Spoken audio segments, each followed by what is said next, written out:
Hi guys, it's Jimmy here and welcome to another end of year video. It kind of feels very weird to be at this point yet again. It feels like literally just yesterday I was making the 2018 retrospective, but here we are now doing the 2019 one. For those of you who don't really know what these videos are, or maybe you're new to the channel since then, because there have been a lot of you, these videos are basically my way of kind of reflecting on the year I've had, speaking about it candidly and honestly, and also using this to help me move on to the next year. Back in 2016 when I first made my first version of this video, I used that video to help me kind of get past some mental roadblocks in my mind, and though I feel a lot better now and things are genuinely going a lot better for me, I still think it's nice to kind of continue the tradition and keep making these videos. Now, due to this year being frankly insane, so many things have happened that I can barely keep track of them all. So what I did was go to my Discord and ask the guys there, pick your 5 favourite moments from this year from the channel. And I took those moments and those suggestions from the community and then added in my 5 favourite moments. So basically here are 10 of the best moments I think from 2019 for me as a video maker, as a YouTuber, and on a personal level. First of all, it's kind of hard to remember because it was right back at the start of the year, was my first ever drive in a racing car. I got to drive a McLaren GT4 car around Dunsfold, the Top Gear test track. I remember getting the first email about this and just being terrified of what that might involve.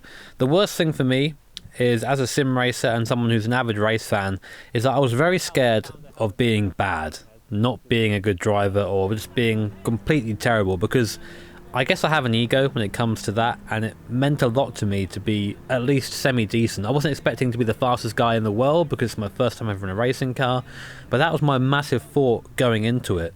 But as soon as I got behind the wheel of the car, it was just bliss. Getting to drive this car in anger on a circuit with a lot of runoff next to a professional driver, it was the perfect way to start 2019, and I had a big smile about it on my face for days afterwards. Family asking about it, friends asking about it. It was one of those weird things that just kind of put me on the radar a little bit for that sort of content, and it really set a nice tone for the rest of the year, I think. Tell you what though, I would love to do it again now and just see the difference between how I drive, given how much experience I've had throughout this year.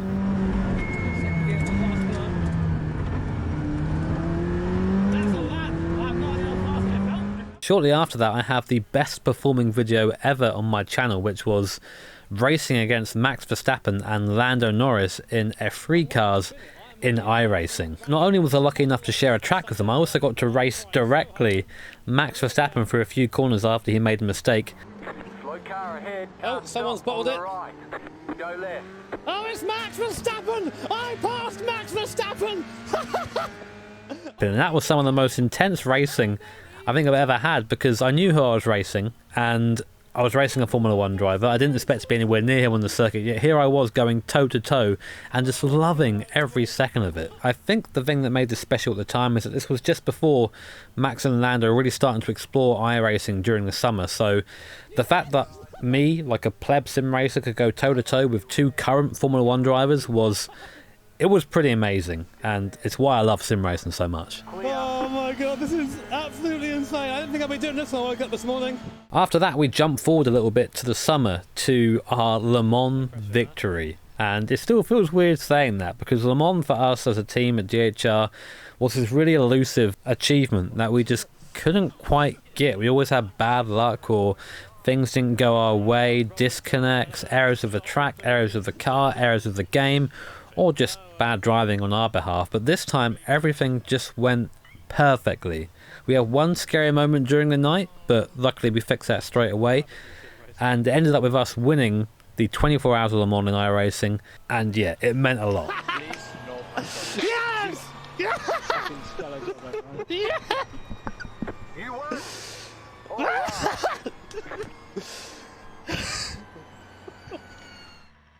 Thank you. Yes! I still go around and tell people in the sim racing community, hey, I won Le Mans.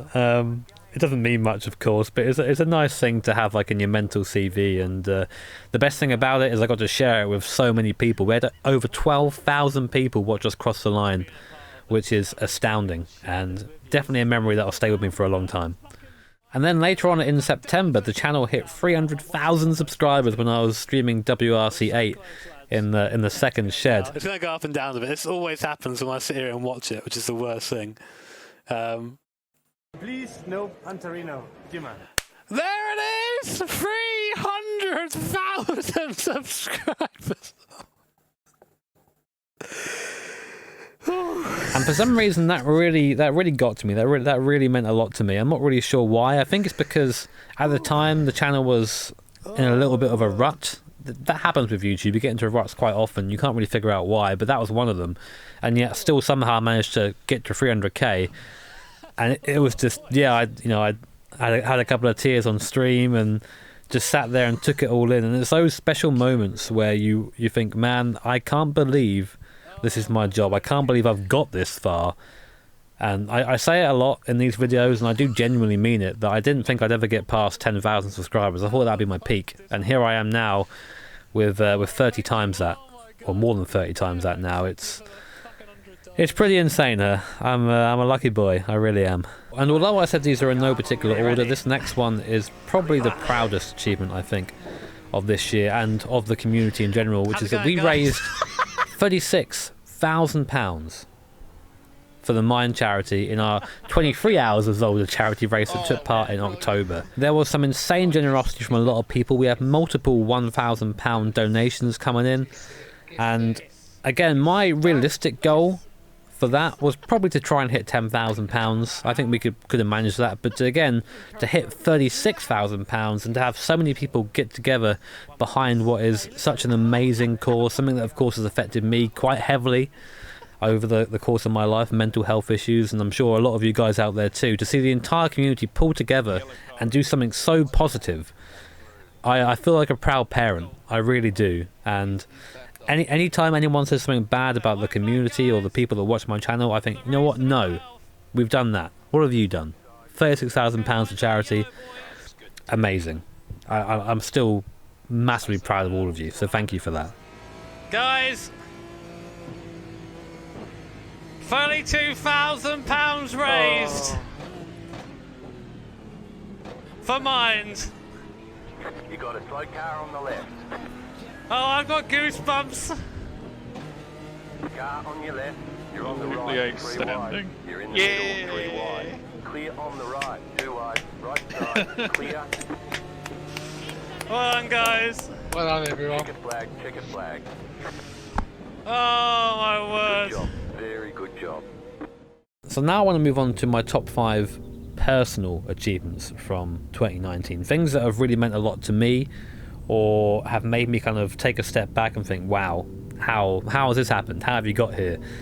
And again, these are in no particular order, but I'm going to start off with my first drive, my first lap of the Nordschleife. Now, the Nordschleife Hot Lap Challenge series, whatever you want to call it, has been a staple of my channel for the last couple of years. It's kind of come to an end now, or I'm trying to end it anyway, just because I've been doing it for so long that everything gets a bit stale after a while. But at the time, basically I was at the Sim Racing Expo minding my own business with no intention of doing any real life laps while I was there, and someone from BMW approached me and said, "Jimmy, do you want to go lap the Nordschleife?" And of course I said yes, and it was an amazing experience to go out there and take all the stuff that I learned from sim racing and have it actually make a real life difference on track on my first ever lap, and have Nicky Kadsberg, of course, a real life driver, tell me that, yep, you know what you're doing, you know, despite never driving here before, was a massive win for sim racing and for me personally. And of course, as you all saw from the video, I cried a bit there as well. But I really hope to go back there soon and do some more laps, but just to get you always remember your first, and that one's going to stay with me. So I cried when we finished. Did you really? Yeah. It was I don't know, it's like a dream, isn't it? Mate, honestly, mate.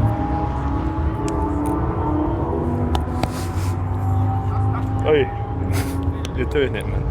You're doing it, man. Good work. Second up on the list was just before my birthday, where I had the opportunity, and of course took it, to go and buy my dream car, a Nissan R32 GTR V-Spec no less, and it was being sold by Jan Mardenborough, a racing driver that I'd been following for a very long time through GT Academy, and I never thought I'd get to the point where I'd be able to do these things. That's kind of a running theme for 2019. I never thought I'd get to that point. I didn't think it was possible, yet there I was, up in Wales meeting Jan Mardenborough and then driving home an R32 that was then mine, that I had, that my work had essentially gone towards achieving. And then to be able to take that and then share it with my granddad. He's my last relative on that side of the family that's still alive, but to be able to share that with him and see the smile on his face. He's a bit slower nowadays, granddad. It's sometimes he doesn't understand things, sometimes he's not quite there in the conversation, but to see a genuine reaction come out of him when sharing the skyline with him, especially given that he was the person that probably got me into sim racing by initially lending me my first ever Gran Turismo game to play, that was something very special. That's the sort of thing I'm going to tell my kids when I'm older. Third up on the list was starting Club 100, because it meant that I got to start a series that I've been dreaming about ever since I first got into sim racing, which was to do what I do in videos, but then do it in real life. I still haven't quite figured out a way to get the mic working in the helmet yet, but hopefully that'll come up for next year. First of all, of course, I got to race the really fun Club 100 cars, and I got to do so alongside Steve, Super GT, who I consider a friend now. Before he was just this YouTuber that I kind of heard of, but now I know him fairly well. He's taught me a lot over the course of the season, and whilst I'm still quite far away from where I want to be, I've seen a dramatic improvement from where I started, just getting quicker, more consistent, learning the rules of karting, learning when to be aggressive and when not to be. And Steve has really helped there, and there was nothing cooler than me than going to my first meeting, putting on my helmet and race suit and getting into a car. Again, for someone who's always deeply wanted to be a racing driver but never had the means, this was my first step in that direction. So yeah, just basically ticking off a big line of bucket list things this year, and this was one of them. In that same vein, getting to drive the BMW 130i at Assen for 3 days was massively helpful for me, and also gave me validation. You don't really get to drive cars for that long in anger at a normal track day, so to have all that time to get used to the car and get used to driving on a circuit was invaluable for me, because I hope to do some circuit racing next year, or circuit driving at least. And to be told by an ex-Champ Car, ex-Le Mans driver that I had some talent and that I should really try and go further, that was really nice to me, especially after Club 100, where I didn't quite immediately understand the cars, and I'm still trying to learn that now. To be told that in cars I was good, that was worth more to me than almost the entire weekend of driving, just to have that validation, you know, because we sit here all day, every day, driving pretend cars, and people will say, oh, why don't you do it in real life? And then having the opportunity to do it and then being good, yeah, again, I went home with a big smile on my face, and all I'm thinking about now, and all I've thought about ever since, is just wanting to get back into a car.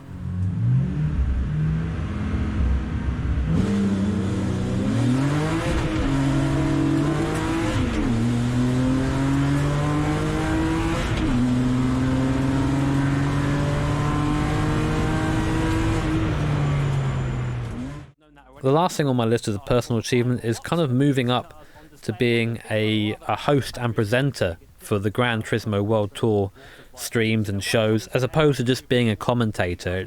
During the first show in Paris, I was terrified, because here I was standing on this desk being lit up with a massive TV style camera in front of me pointing at me. I'm having to look at it, of course, talk to it.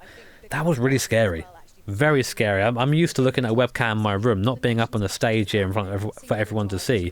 But as time went on, of course, and having Tom alongside me as well really helped. I kind of got into a bit more. I feel like a lot more confident in the role now, and to see myself do that, because sometimes I watch back the streams because I want to see what I can do better, or what I can improve on. To see myself as this really confident looking, clear speaking host and presenter, especially given my past with my speech and my issues with my lisp, and sometimes I still struggle a bit, as you like to point out sometimes in the comments.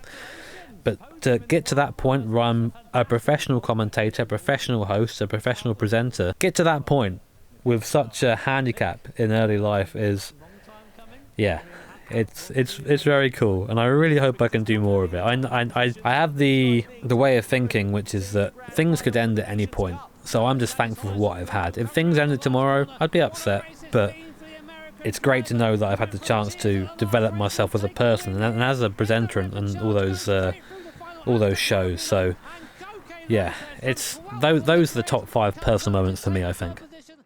So those are the 5 best moments as voted for you guys in my Discord, and the 5 best personal moments for me on the channel this year. And I want to kind of end off this video by sort of going back to older themes from this series of videos. Usually I talk a little bit more in depth and a little bit more intimately about myself and my own personal health. But I feel like this year, especially, I've managed to be a lot more open just everywhere. When I was ill a long time ago, I used to find the easiest way to not have the problem was to pretend it wasn't there. And that's not the case at all. So over the course of this year, when I've had problems that have really got me down or really affected me, the first thing I'll do in a stream is I'll say, listen guys, hey, I'm not feeling well today. Here's why. And the reason why I do that is because I know that for me, from my head personally, it's good to hear someone challenge my thought, because the things that I think aren't always correct. And in turn, it's good to see that kind of reflected back, and then you guys are doing the same with yourselves and with others who come into the chat and maybe having a bad day themselves. I always like to think of my stream and my channel as a place you can go to try and get away from the things, you know, in the outside world, because the world is a scary place, right? So it's good to kind of get away from that and ignore that sometimes and just enjoy pretend race cars and real race cars this year. But I have to say, of course, a massive thank you, and I mean a proper thank you, to everybody who's been a part of this community this year and helped nurture that environment. I mean, I've said it before in the video, and I'll say it again, I'm so proud. And I'm going to say it, chat, prepare for it. I feel blessed that I can be part of this in any way. You know, it's amazing. And I really hope that we share many more happy and fun years together, because becoming a YouTuber, although entirely by accident, and becoming a streamer is the best thing I could have done for my life, I think, given how I was. I used to have zero confidence. I used to think of myself as a degenerate. I still do, but lesser. I thought that everything that I'd done up to that point had been a joke. I thought I was ugly. I thought I was stupid. You know, all the classic depression things. And whilst a lot of those things still remain in some form, I am now able to sit here and talk to you as if you were a friend, because you are all friends in some way, as Bob Ross-ish as that sounds, and able to progress in my life and become a better person because of YouTube and because of you guys there as well. So whilst that might seem a bit rambly, hopefully it makes some sort of sense, and I'm just looking forward to exploring the future with you guys, and hopefully this crazy ride that I seem to have found myself on can continue.